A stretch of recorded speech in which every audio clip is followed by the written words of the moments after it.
มีการสูญเสียชีวิตคลอดลูกแต่งงานเนาะทางบริษัทเราก็จะมีการช่วยเหลือเลยทุกท่านเราดีบ่ดีบ่ดีเด้อแต่ผมเป็นแบบประกันให้เนาะก็คือบริษัทเราจะมีการช่วยเหลือเลยเนาะสำหรับรายที่เขาร่วมในสมาคมของเราเนาะซึ่งว่าเรื่องราวละเอียดก็แม่นประธานโดยจะมาบอกสู่ฟังตื่นอีกเนาะและการสมุนไพรเกี่ยวกับการรักษาสุขภาพเนาะผู้ใดที่มีพยาธิมีโรคติดตัวเป็นคำฟังจากเพื่อนและกันสอบถามข้อมูลจากประธานได้เนาะทุกท่านพร้อมนะบอนี่กันเนี่ยหนูไม่ต้องบอกเลยชื่อยี่บอเขามาจากไหนชื่อยี่บอคันถามมาพร้อมไหมยังใครบอกว่าจากไหนพร้อมแล้วตื่นเต้นทั้งหนังอาจจะพูดอะไรยินเนาะเอาทั้งหนังนำก่อนเพราะว่าทั้งหนังกำลังมาใหม่ดิถ้าข้าพเจ้าถามมาทุกท่านพร้อมหรือยังให้ทุกท่านเบาพร้อมกันวะพร้อมแล้วตื่นเต้นไหนบอไหลเนาะของง่ายๆทุกท่านพร้อมหรือยังแม่ไปบอกมุตะพอกคนไหนเลยมุตะพอกกันเอาพร้อมกันเด้อเอาทดลองอีกบัตรหนึ่งใครพร้อมกันดิขั้นพร้อมเขากลับไปต่อคนไหนดิทุกท่านพร้อมหรือยังโอ้ดีขึ้นน้อยหนึ่งเนาะเอาอีกนิดเด้อวันนี้เด้อทุกท่านพร้อมกันหรือยังโอเคเนาะถ้าพร้อมแล้วขอเสียงตบมือหนาๆก่อนครับท่านผู้ชมพาพ่อ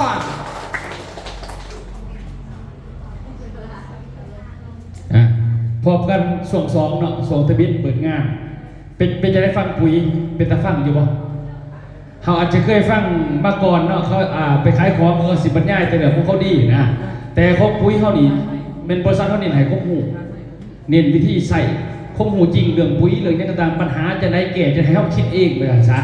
ให้เขาคิดเองก็ไปต่อยอดจังไดให้เข้าใจว่าพืชมันก็คือคนนั่นแหละเนาะมันก็อยากกินเนาะคนเขาอยากกินมันก็อยากกินคือกันแต่สิ่งที่ขาดก็ได้มีอย่างมีอากาศมีอาหารมียาแล้วมีน้ำฉะนั้น4อย่างนี่พืชก็คือกันคนก็คือกันแต่เวลาเขาซื้อปุ๋ยให้พืชกินเนี่ยเขาประจักอาหารก็เป็นอย่างไม่บอกเขาซื้ออันเก่าเลยไม่บอกปีใดกับ16 40 46 00เดี๋ยวจะแบบพดเนี่ยนะมือนี่ตอนเสาร์ตอนแรกตอนเที่ยงคักแข้งแล้วบุญบาทเนาะพอเนาะลาบมั่วกระแซบเนาะขาดตะบิดเป็นบอกแซ่บบ่แบบผัวเมียใหม่เมียบ่เคยกินที่มือผัวจ้าเกลือผัวกะตื่นมาเนี่ยลาบมั่วให้ข่อยกินโดยข่อยใช้เมียกินให้เมียกินเมียดีใจบ่ดีใจโอ้แซ่บแม่ผัวเคยได้กินเนาะบ่เคยกินได้เกลือกะย่องแล้วเนาะแต่ว่าบัดนี้หมอผัวได้ยินว่าเมียแซ่บมื้ออื่นเช้ากะลาดอีกกะจะได้เมียแซ่บบ่แซ่บอยู่บ่ได้ก่อนตอนเพศมื้ออื่นอีกลาบอีกเป็นจะได้เมียแซ่บบ่เริ่มตาเลยบ่ตอนแรกมื้ออื่นนี้เมียแซ่บลาบอีกเป็นจังได๋บาดนี่3-4 ลาบทีตกเตียงเลยบ่เอาแหละพืชนั่นน่ะเพราะว่าคนน่ะมันมีชีวิตแต่มันมีถามมีไทยมีว่าพืชถ้ามันบ่เคยถามบ่เคยไทยแต่เฮาอยากแต่มันอันเก่ามันก็เลยเกิดปัญหาว่าเป็นหยังแต่ก่อนน่ะเฮาใส่ปุ๋ยกระสอบนึงมันคืองามมันบ่พอบ่ต่อมามันคือเก่าบ่เป็นพวกผลิตที่เอาเปรียบผู้ซื้อบ่แต่เกี่ยวของแท้มาแต่ว่าปัจจุบันเนี่ยเอาของปลอมมันบ่มีฤทธิ์คือเก่าเป็นบ่พอเฮาว่าเนาะมันได้ย้อนขึ้นมันเรามีไงสีนี่ตกเดินขึ้นภาพเลยมีไงสีตกเราซื้อเสียงดังหมดแล้วซูบุว่าใส่กล่องเอาห่วยคนบ่เคยกินเหล้าเป็นจะได้เป็กหนึ่งเมาบ่เมาได้บัดเศร้ากับเป็กแรงกับเป็กไป1 ปีเป็กหนึ่งเมาบ่เมาเป็นยังบัดนี้มันบ่เป็นที่เหล้ามีไงสีมันที่ตับเฮานี่ลึกกับมันเข้าใจความหมายบ่หาได้บ่ฉะนั้นเป็นยังมันจะมีสูตร15แล้วปีต่อมาสูตร16ต่อมา18เพราะแบบมีก่อนเพิ่นบอกให้มันถึงโดนมันจังสิได้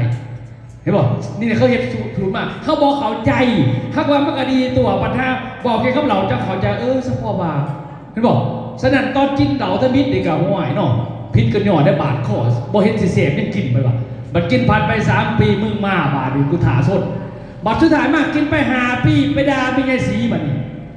มีแย่สีนี่เจ้าในเรื่องต้มเดือตัวน่ะเด้อตะกี้ขอยซื้อแล้วเจ้าทบิดนี่น้อยนึงกับเมาเดี๋ยวนี้เจ้าใส่บ่เมาคือเก่าเพิ่นว่ามันบ่เพิ่นโทษมีแย่สีเพิ่นบ่โทษเจ้าของนั่นตามมันลืมเข้าใจเข้าไหมเนาะอันนี้บอกเรื่องนี้เด้ตัวอย่างผู้บ่าวผู้สาวจีบกันบัดนี้มีบ่ผู้บ่าวผู้สาวอยู่นี่ผู้บ่าวผู้สาวจีบกันมาเป็นจังได๋บ่ได้นอนจ้าคือคำไทยมานั่งกันเด้อเอ้ยเอาฮูนแล้วบัดนี้เบิดคืนแล้วบัดนี้โอ้เนาะเด้อเอ้ยดีใจผู้บ่าวโดยน่าบ่ดีใจ ผู้สาวโดยยับดีใจว่าดีใจโดยไปโดยมาโดยมาโดยไปแต่งงานกันอีหลีแต่งงานกันเคยกินข้าวโดยเมียทิพย์บัดนี้เศร้าโดยตกเตียงนี่เป็นหยังมันลืมกันเก่าบ่ได้เขาบอกหลักการมันก็คือกันเด้ออันนี้บอกถึงพืชมันบ่มีชีวิตเฮาหันบ่เข้าใจมันก็เลยกลายเป็นว่าเป็นอย่างฉะนั้นหลักการเขาต้องให้อาหารนี่มันตรงเนาะคือพอบอกบางทีถามปุ้ยน่ะพอใช้ถึงกับปุ้ยอ่ะต่างแต่ว่าพืชมันกินทั้งใบกับลำ7 มื้อกินเท่านึงเนาะคือปีก่อนผมบอกว่าแล้วแบบเด็กหน่อยนี่มันอยากกินนม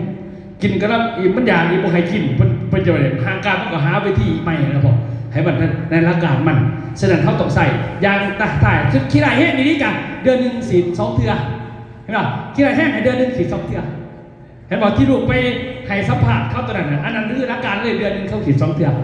เห็นป่ะมันสิต้นแขกหมากหลายหลักการมันโอเคเนาะอันนี้ว่าทั้งปุ๋ย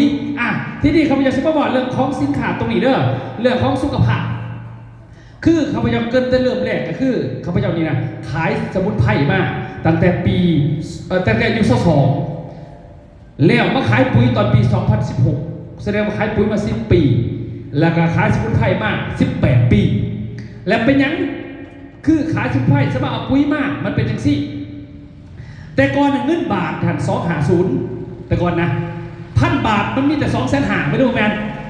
250เขาจะเอาสมุนไพรมาขายแต่ก่อนเป็นยาแบบนี้ห้างค่าข้าพเจ้านี่แมนได้เกิดแบบมีป่ายเขียวคักเน่ได้เป็นบริษัทได้มีป่ายเขียวมันจะขายสมุนไพรได้บาทที่ขวดนึงนี่มัน 4,500 บาทตามสุด2 ปัญหามาคุณเงินลาวเฮาตะกี้มันกับใครเน่พอยืมบางเงินขึ้นเงินลงมันขึ้นกับโครงงานไทยดิแต่บาทเฮาเงินเดือนมันเก่าไม่บอกหรือเพิ่มนิดเดียวมันจะสดสื่อบ่ได้เขาบอกมันเขาจะได้หาวิธีมาเฮ็ดจะได้เขาสิได้ใช้เพราะว่าสมุนไพรมันดีก็เลยว่าฮอดปี2016มาเปลี่ยนจากขวดน้ำกาวนี่บ่ให้เป็นยาสมุนไพรแต่เอายาใส่ไปตั้งซื้อเข้ามากาแฟไปยังคือเป็นเข้ามากาแฟบางคนมาบัดนี้แล้วบัดเจอเขาไปขายกาแฟปัวตากินตาชงตาใช้สุขภาพดีเข้มบัดนี้แล้วคนติดตาบอด ไม่ดอกคนฝักกินกาแฟกันตาดีโอ้ฮาวาเขาใจว่าความหมายน่ะเมื่อนี้คำจะใส่ข้อมูลฟังเด้อว่าความหมายของกาแฟกับกาแฟนี้ย้อนว่ากฎหมายถ้าเขียนมายาปัวตาราคามันแพงกว่าเขา3 เท่าตัวอย่างคือการจดทะเบียนนี่นะที่ว่าฟังเด้อเขาพยายามจดทะเบียนสินค้านะถ้าจะจดเป็นกาแฟอาหารเสริมจ่ายเงินเดือน100 ล้านกีบสมมุติเด้อแต่ถ้าจดเป็นยา300 ล้านถ้าว่าเฮาอยากยศบ่เฮาอยากยศบ่เฮาก็บ่อยากยศบัดนี้ค่า300 ล้านมันก็บ่ขายได้ทำนี้มันก็ราคาขึ้น3 เท่าจากราคา150,000มันก็450,000เข้าใจบ่เสด็จปลาซ่อนกินยากบ่มื้อนี้กินยากอีกมันแพง2ผู้สิขายก็บ่ได้ต้องมีไปเขียวหันหน้าต้องแบกของไปเข้าห้างค้าเท่านั้นห้างขายยาน่ะเข้าใจก็หมายบ่ฉะนั้นก็เลยบาปานี่คือใช้คำว่ากาแฟก็พอไว้จะให้มันถึงลบบาดคำว่ากาแฟนี้เพื่อมันแลนออยได้ผ่านง่ายแต่เอาสมุนไพรมาใส่โตมันปัวตาปัวมันของกายคือสมุนไพร30 ตัวปัวว่ามันกาแฟเด้อคันกินกาแฟแล้วก็ตาดีบ่ต้องซื้อในตลาดดอกเพราะเขาปลูกกาแฟอยู่กับครัวกินเองติแม่นบ่มันกระจบมันปากซองให้ขายหลายเขาก็บ่เท่าเลยเนาะตาก็บ่มั่วเลยคมหมายหั่นน่ะแต่บอกว่าไอ้กินนี่มันยาอยู่นี่ปัวเฮากาแฟเอาซัมซุงมันมีกินโบเมนกาแฟ3 in 1คือเบอร์ดีคือเนสหรือคือกาแฟดาวอันนั้นคือว่ากาแฟสเปรสโซ่แต่เป็น3 in 1เอากาแฟดำกับคอฟฟี่เมดมารวมกันกับน้ำตาลนะเพื่อส่งกินเพื่อให้มันกระตุ้นประสาทซื่อๆบ่มีฤทธิ์ในยาเขาจะเข้าใจป่ะแต่ของเฮานี้คือมันฤทธิ์ของยาบางคนว่าไปขายกาแฟมันคือแพงแท้มันบ่ได้แพงกาแฟมันคือเรื่องตัวมันแพงกันยาเข้าใจป่ะ กาแฟมันแพงแท้เขาเปรียบเทียบกับยังถามเขาเปรียบเทียบกับกาแฟไม่ใหญ่ต่อยครับมันก็แพงเลยอันนั้นกินแล้วก็หัวอันนั้นเส้นเลือดหัวใจมันกินไปเรื่อยหัวใจติดเขาได้ให้เข้าใจกาแฟไม่ใหญ่ต่อยนี่ของเอานมมาผสมแล้วก็กิน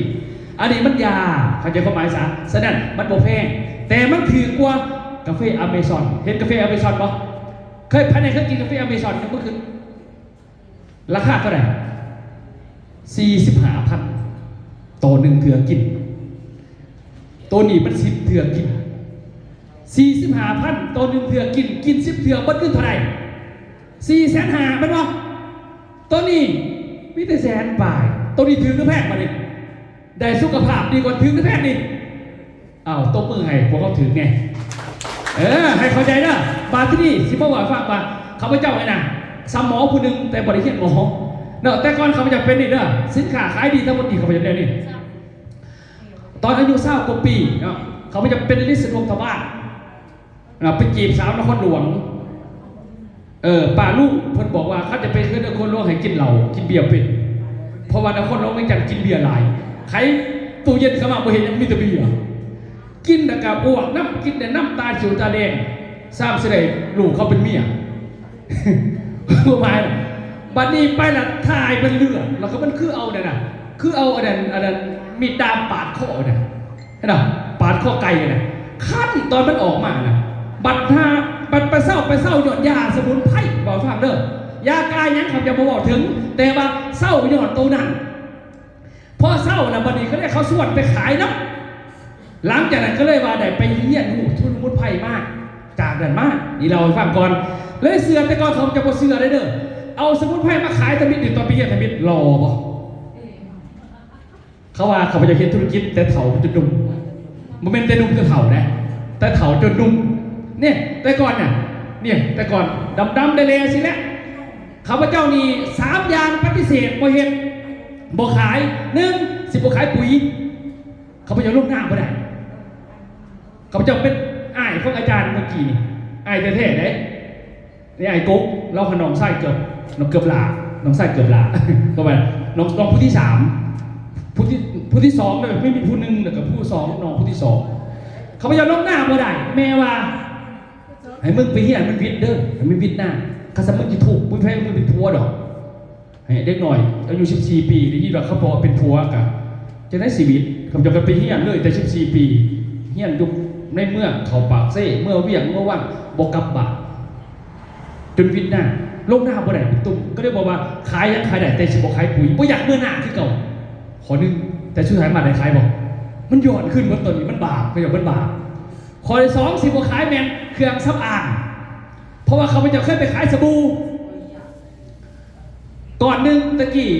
150 บาทตะกี้ไปขายสบู่ไปขายเข้ามาจะไหนเขาบอกเขาจะแต่ก่อนเขาจะเป็นอาจารย์สอนโรงเรียนเป็นครูสอนภาษาอังกฤษแล้วก็เขียนปึ่มภาษาอังกฤษขายจะเป็นไกด์ท่องเที่ยวกอชิพาเขาเที่ยวไงนะบัดนี้เขาบอกว่าให้อาจารย์ง่ามก่อนเขาจะสื่อนะเครียดขนาดให้อาจารย์ง่ามก่อนภาษาดิมันจะไปง่ามมันก็ได้มันมีคนหนึ่งเขาไปจะไปไทยไปเยี่ยนสมุนไพรคือไทยเขาบอกว่าไอ้ธงผลวันดีเองขยันเอาไว้นะเองตั้งใจนะเองเนี่ยพี่ดูแล้วเนี่ยเองเนี่ยมีแววที่จะรวยเดี๋ยวพอเองรวยเองก็จะหล่อขึ้นในใจรวยนี่ขึ้นอยู่หรอกกูดูแต่หล่อนี่ที่กูไปเอามาจากไหนมาตัดข้อเปลี่ยนข้อใหม่หมดใช่ไหมเขาจะมาได้ข้อกูซึ่งตอนนั้นนะบาดนี้หลังจากนั้นแล้วเนอะเขาตอนไปเฮียนอยู่ไทยเนี่ยตอนไปไทยเพิ่งไหมเล่นน้ำดำเชียงนี่ไปบรรยายปึ๊บเขาไปเฮียนมาบ่ได้นี่ตอนไปเฮียนนานเลยน้ำดำเชียงนะเฮียนนี่นะเนี่ยทำมาเสร็จเปลี่ยนโปรแกรมวัน2 วันในเด้อ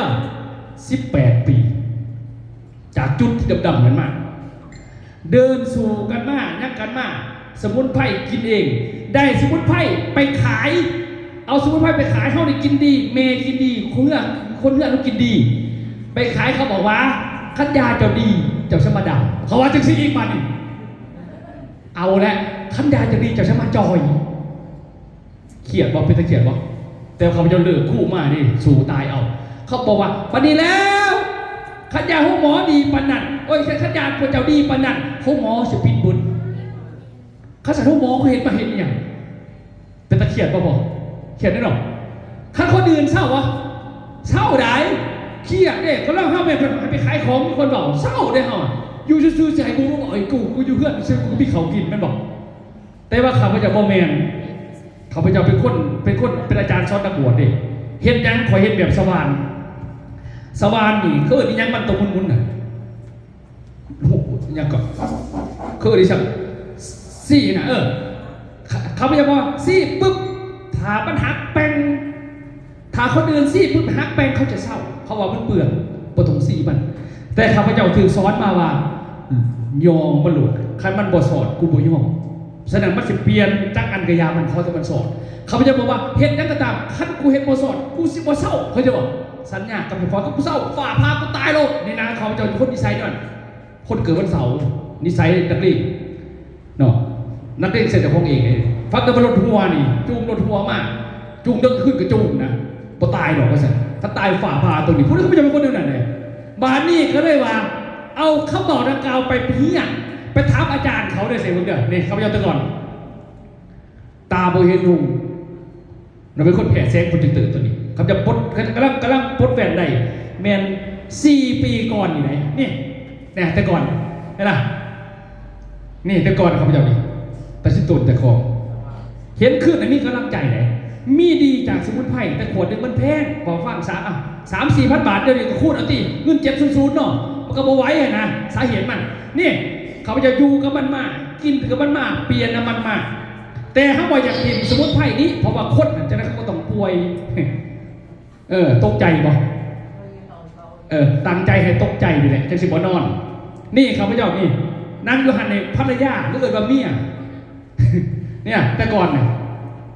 เนาะเป็นพวกเมียมา15 ปี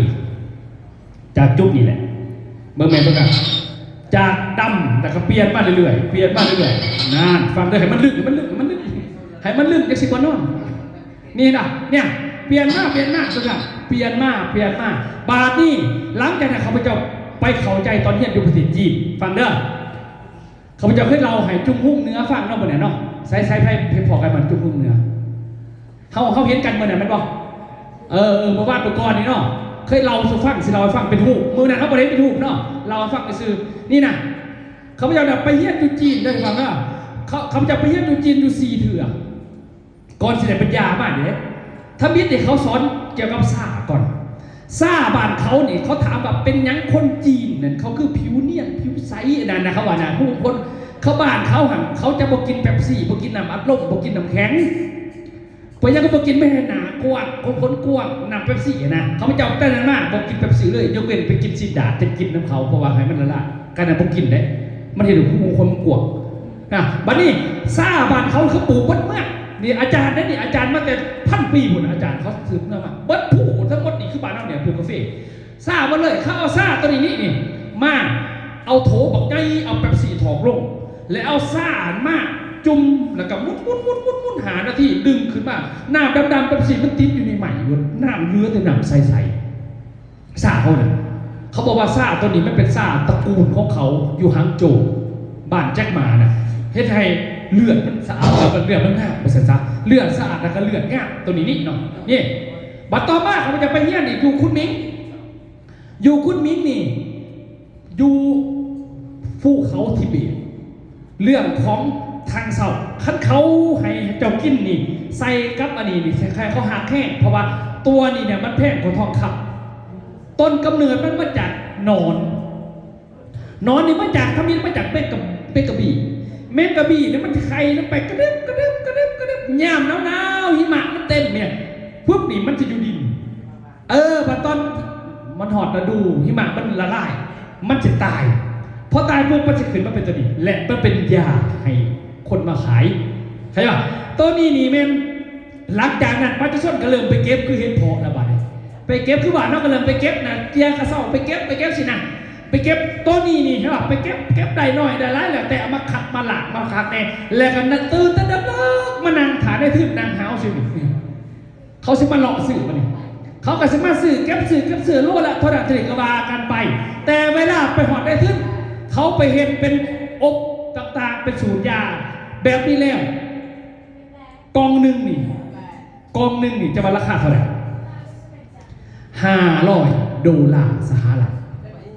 นี่กองนี่ราคามันเพราะว่าตัวนี้มันเป็นยาศาสตร์ยาอายุยืนของประเทศจีนเห็นไหมยาอายุยืนยาอายุวัฒนะยาบำรุงสุขภาพตามทรงเบาหวานพยาธิกระเพาะมันร่วมบุญน่ะเกิดเอาหัวเสือยาที่มาเห็นเป็นยาให้เรากินน่ะมันมาจากพวกสมุนไพรตัวนี้เข้าใจได้แล้วมานี่คันบดสดปุ๊บเนี่ยส่งให้ประเทศไทยมี3ราคาเกรด A B C เกรด C กิโลละ800,000 บาทเกรด B 2 ล้านบาทต่อกิโลเกรด A 3 ล้านบาทต่อ1กิโลถือหรือแพงนั่นแพงมันวะ ถอดก็จะเป็นจะตกใจเห็นหรอ3 ล้านบาทต่อกิโลเนี่ยมันเป็นยาตัวนี้เขาไปเรียนอยู่ตัวนี้มันอยู่ที่เซี่ยงไฮ้ประเทศจีนเอาข้อมูลมาฝากมาตอบประเด็นตอนไปเฮียนนี่เนาะก็ได้โอกาสไปถามครูอาจารย์เขาเรื่องนี้เนี่ยเขาเอาตัวยานอนนะผู้ได้เป็นตังทรงเนี่ยเขาสิแทกตังทรงมันสิขึ้นที่จอสี่เหลี่ยมตังทรงเจ้าบาทท่านมาท่านขึ้นมาเขาบอกว่าอย่าแก่บอกเขาไว้แก่ค่อยแน่เนาะเขาน่ะเอาฝุ่นโตมันจีมาใส่น้ำอุ่นและเช็ดตีนเอาตีนจะไปจุ่มหานาทีออกมาละแทกใหม่ปกติแปลกขนาดวันนี้เขากระพากันซื้อมาละบาทนี่ซื้อไปว่ากองหนึ่งไอ้ซัมยาสูบนะกองซัมยาสูบแบบ5,000 บาทผู้ใดเอามาแต่เฮ็ดกินบ่เป็นคือเกาทิมผมต้องประจากเลยเขาเห็นมูขาดเอามาเฮ็ดกินบ่เป็นเห็นบอกสนั่นมาเบิ่งมาเนี่ยเขาจะได้ไปถามเขาหมอจีนของใจมานานนะเอาเขาบอกจากปาจะส้นจากพ่อแม่ปาส้นจากป่าจากลูกจากคนก็คือหัวจัดนี่ที่เขาไปขายของเดี๋ยวเขาเทียงเข้ามาถามหมอจีนมาถามเนี่ยนะขันยาสมุนไพรมันดีปานนั้นนะไปยังจะมีห้องหมอเอาเบิ้งตอบไปเขาตอบได้บ่ยากหรอกจิตจักก็ได้เขาเทียงอยู่เขาคือเทียงในใจแบบนี้อยู่แล้วก็คือมีห้องหมอว่ะไปหมดแล้วเขาถามไปดิเบิ้ง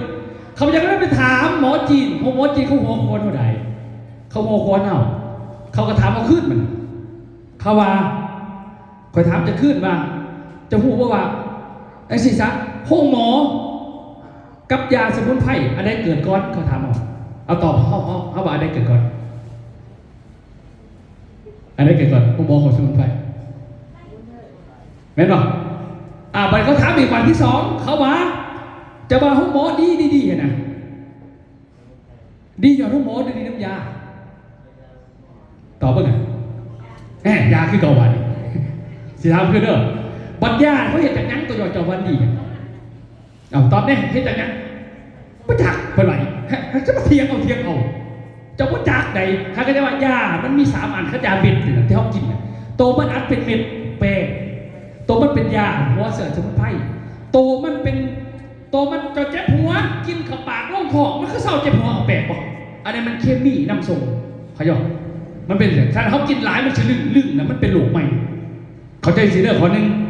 อันนี้บันเดี๋ยวเขาถามมาอีกบัน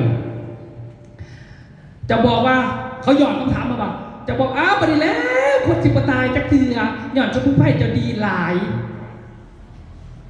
เขาจะบอกบันหาเขาถามคืนนี่สุว่าจะมีห้องหมอสารมาอยู่ทางแดงแล้วบอกไงดีป่ะเขามีห้องหมอแล้วเป็นไงดีเนาะแล้วเขาถามมาบันนี้แล้วคนสิบตายจักเตือจะมีห้องหมอไงจะตอบว่าจะไรตอบว่าจะบอก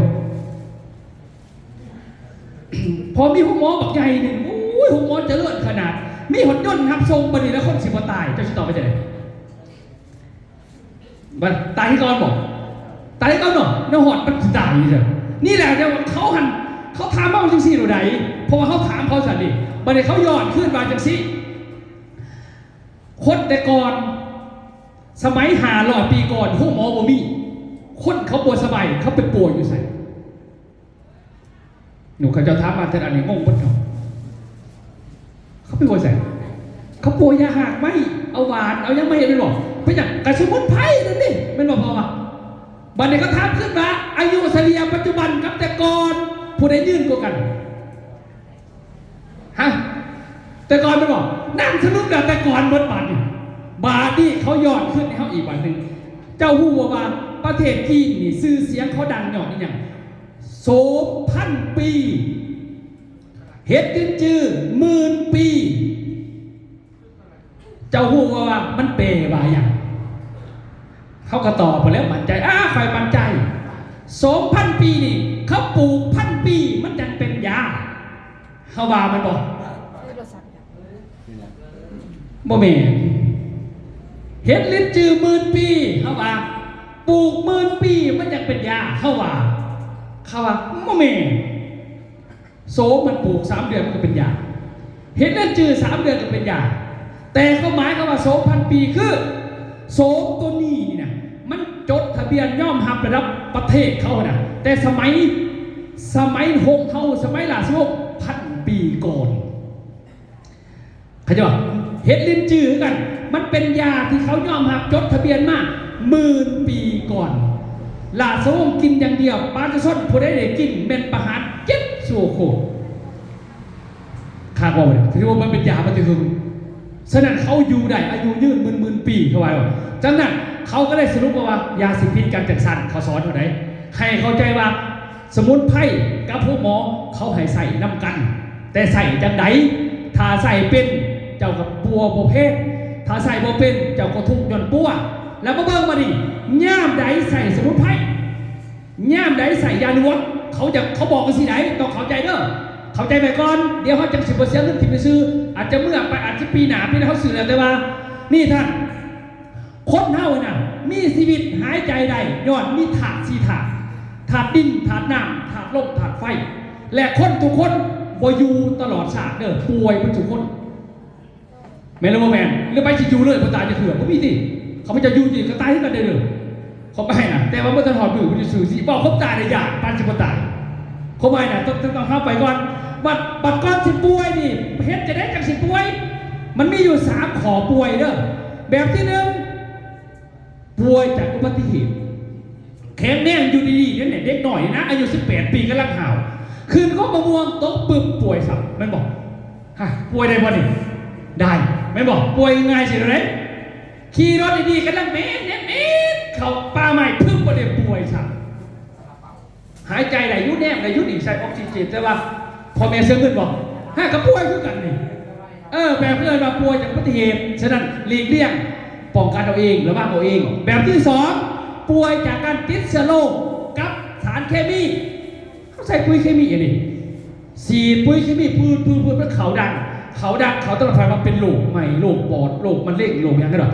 เกิดมายูซูนี่จะไปฉีดเชื้อโรคเขาก็ได้เป็นโควิดยูซูติดโควิดมาเชื้อโรคว่าเชื้อโรคเป็นไวรัสติดป่วยมาเป็นตายสังกะบีนี่ดิยูซูก็มาตายไปไก่พวกชื่อพามาติดโควิดนี่คือเอิญมาข้อที่2อันนี้ป้องกันได้อุบัติเหตุกันระวังเอาเนาะซ้อนลูกซ้อนร้านเอาเนาะระวังเด้อผมระวังไปใช้ก็ได้แล้วมีโอกาสเสื้อโรคพอใส่เคมีเด้อพอได้เป็นยังผากรัดจะลดโรคว่าไปย่างไปใส่พอให้ใส่เคมีก็ย้อนว่าย่านเฮาติดสารจากตรงนี้เขาจะทำไมเนาะไอ้2 อันนี้ป้องกันได้ตัวที่3นี่ป้องกันบ่ได้ป่วยบนสุคนมักยืนอยู่นี่กับป่วยเจ้าชีวิตกับป่วยพระอรหันต์กับป่วยพระพุทธเจ้าก็ยังป่วยไม่บอกแต่ภาษาเขาบอกว่าป่วยอันนี้คือเอิญแบบขอ3เอิญแบบเกิดจากอายุที่หลายขึ้นเอิญว่าโรคเสื่อมแม่นบ่แม่นโรคเสื่อมนี่เป็นเบิดทุกคนโรคเสื่อมนี่เป็นเบิดทุกคนและผมมีไผป้องกันได้มีแต่ว่าเฮ็ดจังได๋กูสิเสื่อมช้าที่สุดแบตเตอรี่โทรศัพท์เท่านี้เนี่ยใส่เป็นอายุมันก็ยาวใส่โมเป็นจะได้เสื่อมไปเนาะเปลี่ยนแบตไม่ได้บ่แม่นฮะเด็กเสียบขาดไปเลยเสื่อมบ่เสื่อมมันคือเขาสอนลูกแล้วเนาะแล้วว่ามันเสื่อมเด้อตาเหมือนกันคู่มือเด็กหน่อยคู่มือในใส่แว่นตาหลายเดี๋ยวได้เป็นอย่างตามันเสื่อมไปเพราะว่าเขามีโทรศัพท์ทุกมือไม่รู้บ่แม่นฮะเด็กการเสื่อมมันเกิดการพวกนี้เขาจับมาเบิ่งมันโรคเสื่อมดังกล่าวเวลาเฮาป่วยบ่สบายแล้วคนเราต้องป่วยเวลาป่วยเจ้ากับป่วยเป็นโรคไปแน่นอนคนต้องป่วยอยู่สายป่วยอยู่2 บอนที่1มันไปโรงหมอไปกินยาหมอไปกินยาหลวงยาปฏิชีวนะ2แมน นางอยู่เฮือนแล้วก็ปัวอยู่เฮือนเท่านั้นได้บ่มีหยังโดยการเอาสมุนไพรมาปัวแต่วันนี้เขามาย่ำไหนจะสิใช้ยาหลวงย่ำสายใหญ่สมุนไพรต้องเขาใจยังสิเด้อให้เข้าใจว่าคัดไปห้องหมอเขามีหน้าที่ให้กินยากับผ่าตัดเท่านั้นบ่มีอันอื่นเด้อวันนี้โรคพยาธิเขาเน่านี่มี2แบบเด้อโรคไหนไปโปงหมอโรคไหนบ่ไปมันมี2อันไหนขันมั่วเลยเจ้าร่างกายเจ้ากับเสื่อมไปเหมือนกับรถไงเขาดีไปไงรถไงเขาดีนะรถไงเขาดีนะยางมันนี่มันเสื่อมเข้าผันบ่ย่อมเปลี่ยนยางมันเสียเงินหลายตาบอยู่เลยตาบจนออกเบิดไม่บอกเห็นหรอสุดท้ายมากกับพวกอีกมันบอกมันเสื่อมดิเข้าใจเปลี่ยนเอามาว่าพญาธิที่ทำแบบนึงพญาธิกวนอะไรเห็นเสื้อกับแบบที่2กวนแหละบ่มีเสื้อจืดเด้อกวนอะไรเห็นเสื้อถ้ากวนอะไรเห็นเสื้อนะบ่ให้กินยาสมุนไพรบ่ให้กินเด้อพวกนี้เด้อกาแฟกาแฟบ่ให้กินเด้อเขาจะบอกเวลาปวดสบายให้ไปกวดก่อนไปหาหมอก่อนกวดให้จังกวดว่าจะมีเสื้อหรือบ่มีคันมีเสื้อดังกล่าวบอกว่าจะเป็นพวกไวรัสบอกว่าจะเป็นพวกสารพิษเข้าร่างกายมีสารก่อมะเร็งมีมลพิษมีพวกเชื้อโรคต่างๆมีเชื้อรามีแบคทีเรียมีปรสิตพวกนี้กินสมุนไพรบ่ได้มันขึ้นเจ้าซื้อเป็นขวดนึง10 ล้านกระยาเห็นบอกเขาเสียบันลูกก็เมพิษกันเมนังอยู่เพื่อนมีคนมาขายยาสมุนไพรเอาบอกขายกระยันแต่ไม่ได้ขายบอกไปเบิร์ดดีเบิร์ดสารพัดยาดีทุกอย่างหลบนี้ผมมีเท่าตอนนี้แล้วเมย์ก็อยากดีมันก็เชิงซื้อมาต่างเป็นปึกเมย์เป็นยังเมย์เป็นไข่ยุ่งบัดนี้เข้ามาดีกินแล้วคุณดัดลูกด่ากันทางการวันไว้ปล่อยบ้าแล้วจังจังก็มีสรุปเลยเมย์กับบ่หูลูกกับบ่หูมาฟังมันนี่เด้อเขาไปเลือกซื้อได้เลยบ่ซื้อที่นี่ก็ได้บ่ซื้อที่อื่นก็ได้บ่ไปยังแต่เอาข้อมูลไว้เด้อถ้าไข่ยุ่งไข่วัดใหญ่ให้ไปโรงหมออย่าไปกินยาเองเข้าใจบ่ขวดพัดล้านกับบ่ดีเข้าใจเข้าไหมเนาะอย่าไปกินเองไหนคืนไหนเด้อสมุนไพรมันบ่ได้นี่จะบอกฟังก่อนต้องมีข้อมูลไว้ก่อนฉะนั้นไปห้องหมออย่างเดียวห้องหมอเขามีหน้าที่ไล่เสื้อขาเสื้อผ่าตัดดึงเข่าตัดออกกระท่านหันเจ็บท้องกินยาห้องหมอไปก่อนอย่าไปคิดเอาเองเข้าใจเนาะเข้าไหมเนาะนี่เป็นข้อมูลนี่เพราะว่าอย่างพยาธินี่มันอยู่ในเลือดจะได้มันอยู่ในเลือดเจ้าไหนฉะนั้นมันต้องเอายาเคมีไล่ออกก่อนนี่มันหนาตามันเดี๋ยวนี้รอบ่พยาธินี่แหละรอเนาะมันต้องขายมันตายสินะคือเกิดอุบัติเหตุทุกชั้นปุ๊บต้องกินยาห้องหมอไปห้องหมอเด้อบ่มีได้ว้ายรถตามกันลูกควายเอากาแฟมันกินหรือเศร้ามีบ่เดี๋ยวนี้บ่มีแน่นอนขณะรักการเดียวกันเด้อนี่นะแบบนี้ไปห้องหมอบ่ต้องไปกินยาเองไปห้องหมอปุ๊บเจ้าเสียเงินจากไสเจ้าบ่เสียเงินจากการปัวเสียเงินปัวบ่ได้แพงมันเสียเงินจากก่อนสิปัว1จะไปน้ำกันรถทุนใดคันหนึ่งมันบอกไปจักระบาวน่ะสาวลูกไปหอดปึ๊บไปจะได้เสียเงินบ่เสียแล้วประเด็นไปหอดกันไว้ไปผูกไปน้ำกันกับกินเขาไม่ใช่เห็นมาแต่เพื่อนเนาะซื้ออยู่ห้องหมอเนาะกินแพ้ศาสตร์ก็ซื้อไม่ได้ข่อยบันไดได้ข่อยไปดำเซเวลายากระยากระท่อยายังประโชมและอยู่เพื่อนแค่นี้มานี่อเดทุกยอดต้นอีกข้อนึงเลยข้อที่2ถูกจากไสเจ้าเกิดอุบัติเหตุไปดิปึ๊บจะไปห้องหมอเจ้าต้องเอ็กซเรย์บริปัวไหนไพ่ว่าเอ็กซเรย์ปัวยกมือขึ้นมือจักเอ็กซเรย์หันกวดหาว่ามันแตกมองใดไม่รู้แม่มันหักมองใดแม่นบอกแต่ว่าแพง1,000 บาทถ้าจะกวดแบบนี้เลยมันจะแพง10 แผ่น10,000 บาท7 ล้านเลยให้จักว่ามันแตกอีนี่บอชื่อเลยบอกท่านปูอ่ะมันอาหาย7 ล้านเศร้าบ่หมอจะว่ามันเศร้าเด้ขาเขาปวดว่ามองได้มันหักเข้าใจเขาหมายว่าเจ้ามันถามมาหมอมันเศร้าบ่ขับ7 ล้านเศร้าเขาจะปัวอยู่มึงหาเมื่อสุดท้ายมากบ่มีเงินอยู่ตอนนั้นก็มีคือเก้าไม่รู้ว่าไงว่าเขาจะอยากปัวจะต้องเข้าใจขั้นตอนมันเอ็กซเรย์แพง1,000 บาทแต่ก่อนฉีเอ็กซ์แล้วจะเห็นแล้วมันแตกหักคัดที่มีการผ่าตัดเขาต้องกวดตังทรงก่อนตังทรงไปว่าอย่างไปว่าดำเทียงคือเขาสิเป็นเพื่อนเขาต้องเอาดำเทียงมาไหวตอนสิเป็นไปได้ไหมนี่คือดำเทียงพด ขั้นนำเที่ยงจะบ่ได้ผ่าตัดบ่ได้นอนโรงหมอถ่ายอีกจนกลัวนำเที่ยงจะได้เรื่องตามทรงปกตินอนไปอีก5 คืนเสียเงินบ่หรือนอนฟรีเสียอีกแล้วค่าห้องนอนเท่าไรบ่ว่าบ่เจ้านอนจะคดมันกินน้ำพอเนาะเบิร์ดอีเนล10 ล้านบวกกันไปเห็นดิบ่ทันปัวบ่ทันเห็นยังนี่บ่ทันเห็นยังนั่นนี่เด้อบอกให้ฟังตรงๆนี่น่ะนี่บัตรผ่าตัดจ่ายค่าผ่าตัดอีกเดียวผ่าตัดเป็นการเอาเข่ากับยิบออกบ่ทันปัวเข้าใจป่ะมันบ่ทันปัวเอากระดูกแล้วมันแตกออกคือชื่อกับยิบเข่าคืนบ่ทันปัวเข้าใจป่ะเบิร์ดอีกเดียว30 ล้านรวมเลย50บางทีท่านเด็กมันปัวแบบจังซี่ใครเข้าใจป่ะนี่คือหลักการฉะนั้นบัตรตัวสิปัวคือการเอายาเข้าไปมันไปส่องแซมบัตรพวกมันส่องแซมเข้าไปบรรยาหลวงนี่บางคนนี่กินนี่มาหายหยองก็มีได้เจ้ากินยาร้ายแต่จะไข่บอไม่ยิ่งหรอกบักโซกันไม่ยิ่งเพื่อนนั่นก็เพื่อนในบันดังโซกันจะได้เฮ้ยอีโบเฮ้านี่กินยาอะไรเป็นกรรมเหมือนนั้นเมื่อฆ่าข้าวกินเป็นโซ่แพ้มาใครล้างเด้อเหมือนปุ๋ยเคมีเขาหนีไปว่าเราจะแพ้ดินทั้งนั้นเลยใครจะมาเป็นเคมีดิกินประจำจะเคยเห็นกินยาปลาเซนตาโบนบอกมันมาทำมิตรเจียวแก้หัวเจ็บแขวเม็ดเดียวมันก็เศร้าอีนี่จะกินหลอดเม็ดนึงเศร้าบัดกินต่อไปเรื่อยๆบัด2 เม็ดมันจังเศร้า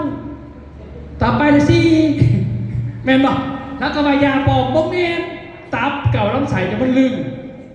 เหมือนกับดินเจ้ามันลึงปุ๋ยเคมีเข้าใจบอกเขาหมายนะเขาจะอธิบายถึงปุ๋ยถึงยาปนกันใครๆเข้าใจฉะนั้นเจ้าซักเขารอดซักไปชั้นเรียนไปหาตับที่เก่ากินไปรอดสุดท้ายมาแผลตับกินไปรอดแผลมาใครหลังเป็นโรคไหม้ด้วยผลนี่แหละเนี่ยกินไปรอดนี่พวกเนี้ยเก่าเนี่ยมันจะย้อนก็คือว่ายาปฏิชีวนะไว้แต่ว่าอันตรายคือว่ายาสุดนี่ยาไว้แต่อันตรายกว่าที่คิดเห็นบอกนี่ยาสุดยามรณะหายไว้แต่ตายไว้เช่นเดียวกัน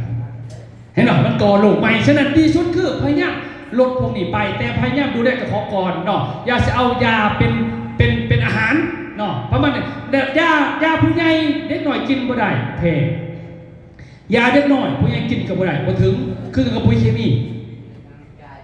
เหมือนกันพืชแต่ละพืชสูตรก็คือกันเห็นหรอแต่ของเขาบอกเป็นเคมีดิมันก็เลยได้มันเป็นอาหารมันต่างกันเพื่อนเข้าใจประมาณนี้เห็นป่ะแพ้นี่แพ้แบบนี้เนี่ยแพ้อันนี้คือโรคที่ 1บัตรตัวที่ 2เหมือนเนี่ยเมนพยาธิแบบที่ 2เคยเรากวนแล้วปมไม่เสื่อมโรคเสื่อมเนี่ยกวนปมไม่เสื่อมนะบางคนมาเท่าเนี่ยจากเสื่อมบางแมนมันเริ่มเสื่อมแต่3นี่การเสื่อมนี่การเสื่อมบางคนมาเริ่มเสื่อมตอน35 45แล้วก็45เริ่มละ35 ปีเริ่มเสื่อมผิวหนังก็คือเก่า45 ปีก็ไปเริ่มตาไม่อยากเห็นหรอคือไปแบบนี้แสดงการเสื่อมเนี่ยท่านเนาะห่างกายคนเรามันใส่ตลอดมันก็เสื่อมตามอายุตาเนี่ยมันมีอายุสุดๆใน40 ปีเกิน40 ปีบ่เมนบันตาบอดได้ของไทยคือขามันสิตามลงตั้ง80 ปีเราไปเห็นห้องมันดีเห็นหรอมันลงมาสนะคันไฟดูเล่ได้แก้ที่สารดูที่ได้มันก็อยู่อีกยาวตาเรื่องน้ำตาบ่ค่อยอย่างนี้คันไฟน้ำตายังมีอยู่มันมี2 สาเหตุเด้อคันอีซี1มาพิษกันดูน้ำตาไหลคือก็ตีคำปตีก็เป็นไห้กินหอดผู้บ่าวกินหอดผู้สาวน้ำตาไม่ได้อยู่ขนาดนั้นคัดเถาไปเลยอารมณ์ห่างเนาะมันลมพัดนิดนึงเจ้ากระบังไว้เพราะว่ามันแสบที่ปุ๊บมันอักเสบนั่นก็หมายนะเพราะตาเขาพอสมัครผลิตเองได้เนี่ยเห็นป่ะมันจะผลิตเองคือแต่หน่อยเล็กหน่อยเป็นยังที่น้ำตาไหลให้กระดูนอนกระดิ่งให้นี่มือนึงจักรอะไรให้น้ำตาปูเกิดมันรูทีนมันไหลมันขับออกบ่ขับบ่ได้ใครจะว่าได้หน่อยนะโมเมนต์มามันคือกับไห้ได้มันก็มีเหตุผลของมันคือในทางกายของทางแพทย์เท่านั้นนะฮะเด็กขั้นใหญ่มาจะหน่อย18ก็เลยมีความห่างกับไห้อยู่ในจังน้อยเพื่อให้น้ำตาเนี่ยมันออกดูติดอายุเกิน40 ปีขึ้นไปมันลึงสนามมันบ่ไห้แล้วบัดนี้เตะ3 บาทมันเตะขึ้นนะผมมันต่างกันพวกนี้แม่ลมพัดนึงแสบตาคันตาเกิดมันรูทีนมันเบิดเป็นทุกคนแม้กระเจ้าชีวิตกับเป็นไงเข้าใจเด้อท่านเด้อฉะนั้นกล้ามเนื้อ40 ปีเบิดอายุเหลือนั่นจะต้องหาแนวดูแลหาวิตามินมากินอายุกระดูก35 ปีวัฏสภาพต่ำกว่า35 ปีตัวอย่างคน18 19 20ปะเตะบานไปปุ๊บลงปุ๊บขาหักหาไปห้องหมอมีบอกหมอเอ้ยทักยายคอยนี่แล้วให้ขาคอยต่อกันมีบ่เหม็นมีต่อไหนบ่ บ่ได้เนาะแต่ว่าเขาซักยามึนเพื่อบ่ให้เจ็บแห้งซื้อจะไปเสียเงินหามาบ้านไปหาหมอเลยหาหมออยู่บ้านพอใหญ่ยังบ่จักมาตระตระปุ้ยตระปุ้ยเอายามาโนดขึ้นมาคำตระตระทุกวันพุธเด้อตระพุธวันจอดเสื่อมันจอดจากใส่สมุนไพรมันเจตให้มันจอดขึ้นสมุนไพรมันจะปรับขันในขึ้นมาแต่ชื่อเด้อสูตรเด้อสมุนไพรมันแก้ขันในยาพวกหมอแม่งกระทันหันเดียวนี้แสดงเขาหายใส่น้ำกันบอกมันไปพิษกันไหนเป็นแน่พวกหมอเป็นจบที่บ้านจะบริเต็มได้เลยนะแล้วเขาจะเสียก่อนขอสองมีบอกคนนี้เด้ออายุผู้ชายนี่หลังจาก50 ปีขึ้นเมื่อเนี่ยมันก็เริ่มนกเขาบอกคอยจะขันเป็นอย่างบางคนว่าคอยคันอยู่ได้คันอยู่ได้แสดงว่าเจ้าใส่งานมาตลอดเจ้าบริใส่งานบางคนกับนะเจ้าก็ยังคันไหนแต่บางคนในยูเนี่ยมันบุคคลฐานเนี่ยมันลึกบาดที่นี่เจ้าอยากให้มันไปห้องหมอซักยาเขานี่นะให้มักกระลึงครับคอยคันบ่มีผมหมอเห็นไม่ได้หมอแพทย์มาสิบอกให้จะไปหันขายาเราไปถามเอาในหันขยะเขามี3 ตัวเลือก 1ขยักใส่เงินน้อยๆแต่กำลังก็เรื่องอับได้แมนสูตรสาวหน่อยตกเตียงยาดองเหล่ทำเป็นไงหากไม่หรอกหากไม่เป็นสมุนไพรเป็นรูปแมนแล้วก็เอามาเป็นยังคือใส่กับเราอาศัยเราดูดยาออกมาแต่ว่าเจ้าชิติดเราจะเป็นลูกตับนอนราคาถือของถือมันจะเป็นสนุนเด้อแบบที่2จะไปซื้อซ่าบักกระเลิงงับ อันนี้มันปลอดภัยขึ้นมากราคาแพงกว่าเราแบบที่3เป็นกาแฟเห็นไหมกาแฟนี่ปลอดภัยกว่านี้ไม่ได้องค์รวมแต่มันได้บักกระเลิงงับอันนี้ได้จริงเลยร่างกายมันบ่มียาหมอสักยาไปปึ๊บแล้วก็แก้ขึ้นบ่มีเด้อจื้อไงฉะนั้นขันอยากฟื้นขึ้นมาเป็นธรรมชาติใส่สมุนไพรบำบัดเท่านั้นตัวปื้นยาสมุนไพรนี่ให้มีกำลังใจเห็นไหมในเรื่องร่างกายมันเสื่อมทุกสัตว์ห่างกายทุกอันมันเสื่อมหมดเด้อเพราะว่าจะเป็นตับเป็นหมักไขลังเป็นตาเป็นสมองเป็นลำไส้เป็นตับอ่อนเป็นปอดเป็นกระเพาะเสื่อมโรคหมดตามอายุการถ้าตับอ่อนมันเสื่อมปุ๊บเป็นเบาหวานทันทีขยบเบาหวานเนี่ยมันมาจากตัวตับอ่อนมันเสื่อมพอตับอ่อนมันมีหน้าที่ผลิตอินซูลินที่บอกเวลาคนเป็นเบาหวานจึงสีตัวขาวๆใส่สมือตัวขาวๆบนเป็นยาไงบนเป็นปวดเลยเด้อสีเพื่อเพิ่มอินซูลินเทียบที่ตับอ่อนมันผลิตพอถึงซื้อมักว่าโรคเศรษฐีปัตตายอย่างเบาหวานตายกับโรคแทรกซ้อนเขาจะเข้ามาจ้ะย้อนข้ามพวกนี้เสื่อมมันจะเป็นโรคที่มันคนตายย้อนโรคพวกนี้มันเสื่อมอีนี้ตายย้อนเป็นเสื่อมแต่เขาไปปวดมองเขาปวดเหยียดนอกมันซื้อเป็นเบาหวานเป็นแผลสีเนี่ยปวดแผลมันก็บ่เศร้าเลยเฮ้ยมันบ่ได้ปวดต้นกำเนิดมันจะบอกเข้าใจความหมายหรอคือเฮานี่นะเฮาเคยดูดน้ำจากน้องสาเครื่องจักรตุ๊ดดูดมาแบบเขาเป็นน้องสาน่ะบัดนี้มันมีทอโตโยนะยังมาน้ำมันคือดำชื่อว่าจะปัวให้น้ำใสเฮาผัดตัดทอดำไปก่อนวะตัดทอก็ดำไม่หรอกเพราะว่าต้นเหตุมันไม่อยู่ที่ปลายทอมันอยู่ที่เจ้าเอาหางหนังมันไปดูดใส่หนังคุณคัดเปลี่ยนหนังจบบ่ขณะร่างกายเด้อบอลไปปลายเพื่อนเมื่อถ้าเป็นพยาธิถ้าไปปัวปลายมันก็ว่าเศร้าได้เลยไม่ได้เสียเงินเลยจะต้องไปปัวต้นมันนี่คือต้นของโรคต่างๆอยู่ที่ตับใจหัวใจหมอกทั้งหมดเลยอันนี้คือร่างกายเด้อเด้อฉะนั้นข่าวว่าห่างกายเขาเสื่อมโรคพวกนี้มันมากพยาธิโรคเบาหวานภูมิแพ้หัวใจไข้ของอักเสบโรคประดงโรคตับไตหัวใจหอบผืดความดันตับทรงลิสดวงดังลิสดวงเข่าเสื่อมนิ้วทบดีความจำเสื่อมพวกนี้ตามมาเวลาเขาปัวพวกนี้แต่ว่าต้นกำเนิดมาจากห่างกายเสื่อมว่าเป็นพยาธิที่มีเสื่อเข้าใจป่ะสนัดร่างกายคือคนคือรถในตอนสื่อใหม่ๆกับคักเนาะแต่เมื่อเบิ่งเลยค่ะเวลามันแตกมันหักมันพังสอบได้ป่ะได้เนาะรถนี่นะเขาขี่ไปปื๊ดส่วนรถสื่อมาเมื่อวานเหยียบสปูปุ๊บรถทัวร์จอดได้ป่ะได้เนาะแต่ขั้นรถตัวไหนเขาจอดไว้3 ปีบวขี่แล้วมันรถไม่ไหม้กันแล้วแต่จอดไว้อยู่โฮมบอขี่ไม่ได้เถื่อยานหัวบ่ซึมเนาะเป็นยังมันคือบ่คือเก่าเลยแต่มือเสือคอยบ่ได้ยังมันหนาเนาะเขาไม่ได้เห็นยังมันหนาแต่มันมาเสื่อมขี่บ่ได้คือเก่าย้อนว่ามันมีอายุเข้าใจเข้าไหมป่ะ คนคือกันมันมีอายุของมันบ่แม่นเจ้าที่ไปขึ้นเอาเองไหนรถแต่เวลามันเสื่อมไปปุ๊บเวลามันเสื่อมสภาพซ่อมบ่ได้แปลงบ่ได้เด้อมีแต่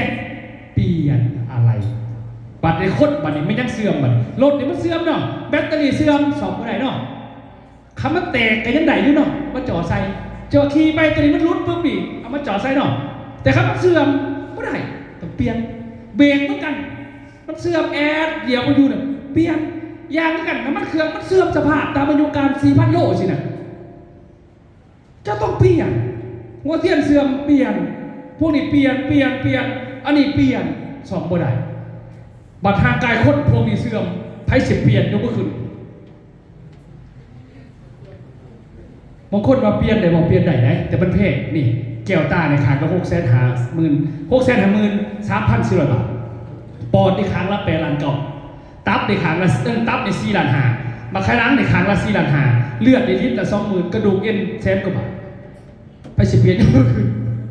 เฮ้ฉะนั้นการทักที่2บำรุงมันขึ้นมากก็คือเขาใส่สมุนไพรเป็นตัวฟอกไปยังคือว่าสัตว์เพราะว่าโรคพยาธิมันเกิดขึ้นจากหูตาดังเขานี่นะเห็นบอกเขากินซีนไก่ไปซื้อที่ตลาดคันไก่สดก็ดีบางคนก็ซื้อไก่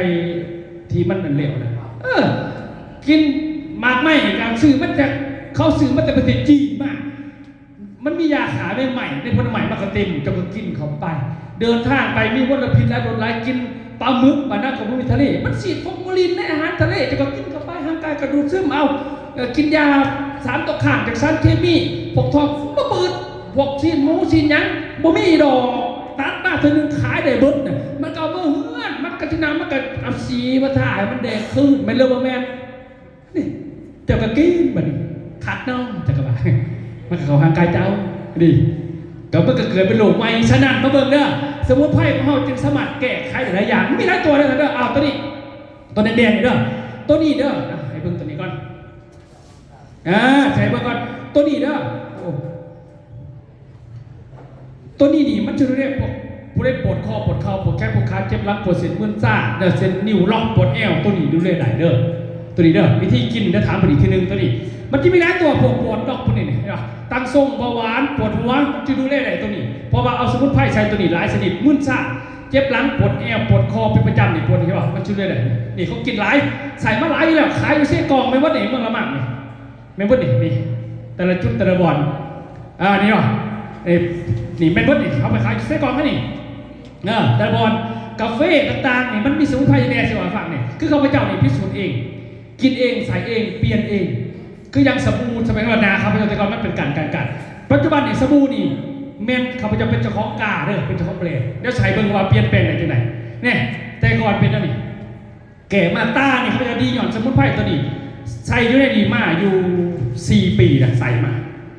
จนบริษัทเวนตายเนี่ยตัวนี้เด้อกินเป็นประจำเนี่ยแต่ก่อนเขาประจำไปเนี่ยมันก็เริ่มพัฒนาขึ้นเนาะเริ่มบดแว่นจนว่ากาแฟลืมแว่นไปเลย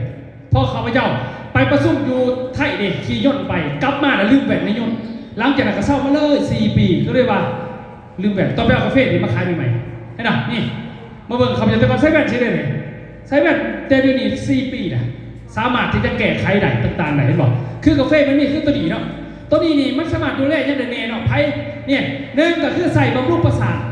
ผู้ได้ประสาทแน่นอนบอกใครรับเจ็บเพราะครั้งเดียวสินะพวกเจ็บปวดหัวครั้งเดียวเห็นผลไปเลยนอนตัวนี้บำรุงสมองบำรุงความจำเนาะแล้วก็แก้ปัญหาพวกท้องผูกต่อทายาป้องกันการไม่เลี้ยงน้ำใสใหญ่และช่วยให้ไขมันทางการบำเพ็ญพวกเจ็บเพราะครั้งเดียวขับผิดออกจากการบำรุงเลือดพวกนี้นะกินย่ำมื้อเช้าเด้อกินย่ำมื้อเช้าก็คือตื่นมาปุ๊บก็กินปั๊บกินน้ำห่อนนั่นแหละมันอุ่นกินอย่าปั๊มกินพอขันอุ่นกินมันดีเพราะว่ามันอาศัยน้ำอุ่นนี่ขับยาเข่าสูดลำไส้อ่อนได้ไว้เนี่ยขั้นน้ำเย็นเนี่ยมันสิขับได้ซาสันเองว่ามียังมากมายก็ตาเนี่ยมันเสียแผลตาเขามีรูทีน2บำรุงสมองตัวนี้เด้อ3บำรุงเส้นประสาท4ปวดคอปวดเข่าเจ็บหลังปวดเอวตัวนี้มันจะซอยได้กาแฟตัวนี้เนาะราคามันนี่พิเศษจะได้เดี๋ยวตอนชุดถ่ายพอสิมาบอกสุฟังราคามันได้แต่เด้อนี่เนาะเนี่ยฉะนั้นมันจะซอยได้พวกนี้หลายๆมีใบออยอจากกระทรวงสาธารณสุขเด้อมีใบออยอขักเนผู้หญิงผู้แซ่ผู้สาวผู้นุ่มกินได้กินตอนไหนบางคนบ่ค่อยบ่สุขภาพพอดีอยู่บางคนไปกินตอนกลางค่ำกลางคืนเมาขาด เมาก็เศร้าจะเถื่อนตัวมันยังเมาต่อน่ะกินโหลดกำลังห่อนกินไปบัดซองนึงสวงเมาแต่ว่าตอนเมาอยู่ยังกินไหนขั้นสิกินในเศร้าเมาไปกินเห็นอีหยังให้มันเมาสุดก่อนไม่บอกที่สิว่ากินเมามากแต่ใครเศร้าเมามันก็เสียเบียร์เสียเหล่าตัวเนาะให้มันนอนก่อนมื้ออื่นเจ็บหัวยังกินเข้าใจเนาะมันจะสิหัวจักว่าจะสิว่าเพื่อเขามากินแล้วข่อยเขากินซ้ำไปสิเมาเบิ้ลแต่3 หลาดเลยมันมากินตัวนี้มามัน10,000 กี่พาเมาเศร้าเมาสักนะมันก็บ่ได้นะเนาะนี่นะอันนี้ยังก่อนเพลงยังล่าสุดดิอ้ายสิตายหวานี่แล้วเป็นพรีเซนเตอร์กาแฟเอาได้เฮาระดับประเทศเลยระดับประเทศก็ไม่ใช่เรื่องน้อยๆด้วยท่านเนาะเนี่ยได้สิตายหวาแม่บัดขณะเพิ่นข้าพเจ้าก็อยู่ในเหตุการณ์เป็นเจ้าของสินค้าตรงนี้ปัจจุบันเนาะฉะนั้นนี่เขาจะว่าข้าพเจ้าก็ใช้แว่นในสิแหละนี่บ่ได้ป้าแว่นต่างๆแต่เรามาบด4 ปีย้อนกาแฟตัวนี้เอาต้มมือให้กาแฟกันเลยท่านเนาะเห็นป่ะนี่หลังจากไปประสุกมากก็เลยปลดมาเลยหลังจากนั้นก็ได้ใช้แว่นมาเลยได้บอกแก้พวกเจ็บหัวขังมันแก้มาเบิดตัวนี้นะตัวนี้กินรดยาสมุนไพรอยู่30 ตัวนี้เห็นผลไวเนาะตัวเนาะตัวนี้ต่อมามันยากระเพาะโรคกระเพาะซับจะว่ายาเป็นกระเพาะโมเมนต์นี้ไผ่แสบกระเพาะแสบประโคกแสบจุกตัวนี้กินรดกึ่งหนึ่งก็ยังรู้สึกดีนะจุกกระเพาะเนี่ยเป็นทุกคนยิงเขาอยู่บ้านนอกตัวเองเป็นดุเป็นกระเพาะเจ็บจุกกระเพาะเนี่ยลำไส้มันไหลมากเนี่ยมันน้ำไหลมาทางปากนี่ตัวนี้จะกินรดนี่ฝาหนึ่งเห็นผลตัวนี้เนี่ยเป็นสมุนไพรเขาจะบริขายยาลวงยาลวงเขาเป็นพยานไปหมอจะมากินอยู่เลยเขาจะตัวนี้กระเพาะเนี่ยเขาขายกระเพาะมันไม่พอดีเห็นไหมนี่ซ่าวะนี่ซ่าตัวนี้ซ่าบำรุงสายตากินคู่กับกาแฟให้เบิ่งนี่มันหลายเป็นยังคือได้อันพอบางคนเป็นจังซี่ใครไปอยากกินกาแฟเนี่ยใครมาใครกินเอาไปโมเมนต์กาแฟมันมี15 ซองกินในเบิดมือตัวนี้กินขาบเดียวได้ตัวนี้เบิดมือเจ้าเบิดมืออันนึงน่ะต้มอยู่หั่นแหละกินแต่ตอนเช้ายัดไปในตู้เย็นตอนเที่ยงมาต้มน้ำห่อใช้มันอีกกินอีกตอนแรกกินอีกแต่บางคนเขาอยากให้ผิวใสผิวงามสมองโล่งบอกเป็นวัดง่ายแล้วการสายตาดีไว้กินตัวนี้ก่อนนอนเข้าใจป่ะอันนี้บอกตัวนี้ง่ายสบายเลยเนี่ยตัวนี้ก็ซ่ามียิ่งตัวนี้นี่เจ็บท้องประจำเดือนอยากให้ผิวงามผิวใสยิ้มมากบัดนึงผู้เบาตายเป็นบาดทีนะกินหอมกินหอมตัวนี้ตัวนี้ซอยไหนมันนี่มันมีติดบัดนี้มาถึงความงามมีสบู่หัวขอจุดถ่ายด้วยสบู่ก่อนที่เขาสมาคมสบู่เนี่ยเขาจะเป็นเจ้าของสิขายเองสบู่ตัวนี้มันมีหลายแบบมันมีสบู่นี่พรีเซนเตอร์แต่เขาใช้แล้วเมื่อกี้พรีเซนเตอร์นั่งอยู่ไหนพรีเซนเตอร์สบู่ตัวนี้เรียกว่าสบู่บีโฟเมตัวนี้นี่แต่ก่อนมันเป็นธงสีดำแต่ว่าครั้งแรกเดียวกันปัจจุบันเห็นไหมมันงามขึ้นเนาะตัวนี้พูดได้เป็นฝ่าเป็นกะเป็นสิวเป็นหนามันสิวอักเสบหนามันสินะจะสิมันจะลดความมันในหนาใดหนามันนี่ปัญหามันคือเห็นแผลไขมันมันลายซิวมันจะออกมากเขาใจสีซะตัวนี้มันจะลดหนามันถ้าพูดได้ขั้นหัวเป็นตุ่มในหัวต่างๆสามารถที่สาผมได้ตัวนี้เขาพยายามนี่ใส่ตัวนี้สาผมได้ใส่มาจากปีบางคนถามแต่ว่าขายมันมาแต่ปี 2019จากปีหอดปี 2016เนาะนี่พวกนี้นะมันเรียกจากพวกนี้เป็นกาดเป็นขั้นเป็นเกลือสินะตัวนี้เขาสามารถสาผมได้ตัวนี้นาตึงนาใสนี่เนี่ยมันเรียกจากโสมเนาะเป็นโสมจีนตัวนี้โสมจีนโสมจีนกับน้ำมันนมผึ่งโมเมนต์น้ำผึ่งเนี่ยจากข้างผึ่งไม่เขาสกัดมาเป็นยาอยู่ในนี่เป็นสมุนไพรเขาเห็นยาเนาะนี่หายากเลยครับเป็นน้ำผึ้งปลาเป็นน้ำผึ้งปลานี่กระซับลูกคนใดนี่หนานวลหนาใสจะสีใดเลยนี่ผิวตึงผิวใสสาวๆนี่แม่มดนี่เขาใส่สบู่บีโฟมีกินนี่ลดได้เนาะตัวนี้นี่พวกขั้นพวกหนาลอกหนาขั้นพวกนั้นนี่นะผิวคนเฒ่าอยากให้มันบ่มีกินผิวคนเฒ่าจากผิวมันจะเกได้ผิวแห้งอยากให้ผิวเศร้าแห้งกับเกได้ตัวนี้นี่แม่มดนี่เขาใส่ใส่หลายตัวสบู่บีโฟมีนี่แม่นเบิดเลยให้เบิ่งหนาเนี่ยหนาใสบัตตัวนี้มันสบู่ ตัวนี้เรียกว่าสบู่หวานหางจระเข้เมือกหอยถากตัวนี้เป็นสูตรของประเทศเกาหลีอย่างเดียวเลยเกาหลีเขาเอาผงหอยถากนี่มาบำบัดหนาเฮ็ดให้หนาตึงจากหนามันย่นๆนี่นะตึงขึ้นฝรั่งบ่เสือบัดฝรั่งเอาไปลองเบิ่งเดี๋ยวฝรั่งหนาเหี่ยวๆเนี่ยเขาใส่สูตรของเกาหลีมีสูตรมียังไงบ่มันเป็นเองเด้อมันเป็นผิดเด้เขามีสูตรมียังหมอเฮ็ดทักแน่เขาเอาเมือกหอยถากจากหอยของต่างประเทศคือหอยเกาหลีมานี่มาเฮ็ดมาบำบัดเบิ่งเด้อจากหนาเหี่ยวมันแก่ได้นวดเด้อนวดตัวนี้เอาไปนี่นวดป้าไว้หาหน้าที่ก็ได้จังหลังเวลาล้างออกเอาตัวนี้ล้างออกตัวนี้นะเขาล้างแต่หนาไม่ต้องสู้ตัวนี้ล้างพ่อพื้นต้นหลังจากเขาไปย่างไปชักกระเดะเขาก่อนเนี่ยลาไปหาหน้าที่กลับมาเอาตัวนี้นวดอาบน้ำออกเลยตัวเลยสินะประมาณนะเอาซับลงไปเลยกันตัวนี้สูตรมันนะเนี่ยมาเสียไทยนาเขาดิเปลี่ยนเขาไปเจ้ากันนี่แหละจะว่าแต่ก่อนขายสบู่ก่อน150 บาทเขาว่าให้จัดงามก่อนจะซื้อน้ำปัจจุบันเขาไปเจ้าขายสบู่จนด้วยเห็นตามมันบาผู้บอกให้เขาไปเจ้าอยู่โรงพยาบาลไปเลยปกติเขาไปเจ้าซ้อนอยู่โรงพยาบาลนี่เห็นหรอในบางเนี่ยเขาเปลี่ยนฝรั่งที่นั่นตะกี้ฝรั่งจะมาเสื้อสารของประเทศอื่นนอกจากประเทศเจ้าของปัจจุบันนั่งเอาสูตรของประเทศเกาหลีลงไปใส่ดึงต่างๆให้บอกแปลงโสมคนเข่าให้หนาตึงหนางามได้จากเมื่อคอยถามของสูตรของประเทศเกาหลี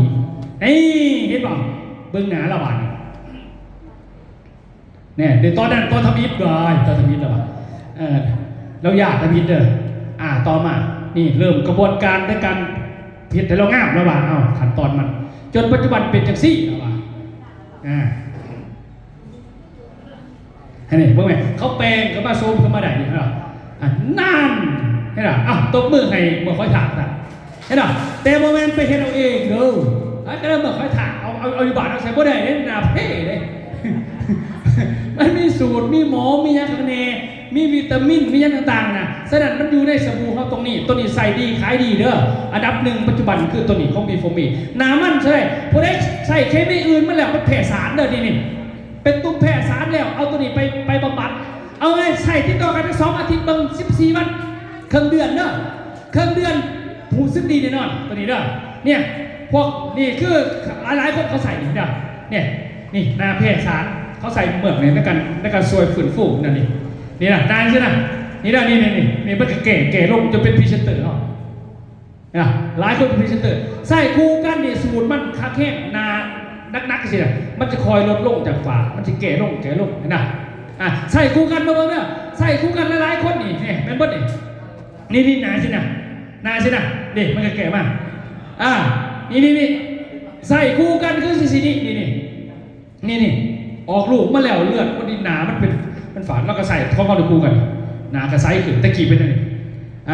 บ่เหม็นแต่ละคนนี่หนาฝามากแก่มากนี่จังสิอันนี้ยูดันจึ้งเนี่ยเปลี่ยนไปได้อันนี้มันอยู่น้าปง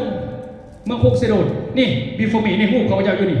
เขาจะเป็นเจ้าของสินค้าดินะถ้ามิตรมาเจอกันร่วมกันนึงปุ๊บเลยปัจจุบันเราขายนี่ถ้ามิตรนี้แล้วก็ใส่แต่ส้มหมูไปเบิ้งใส่ต่อมาแก่ไปปัจจุบันเราขายเห็นไหมขายสบู่น้ำหอมนี่หลายคนจะเบิ้งไหมกันแก่นี่อันนี้มันคือทักแขกกูนี่หนาเราแห้งปัจจุบันอันนี้น้องสาวเขาไปเองน้องสาวของอาจารย์ชตีลงไปอีกน้องพุติเราเนี่ยผมมีอย่างพิจารณาเราปฏิเสธเปย์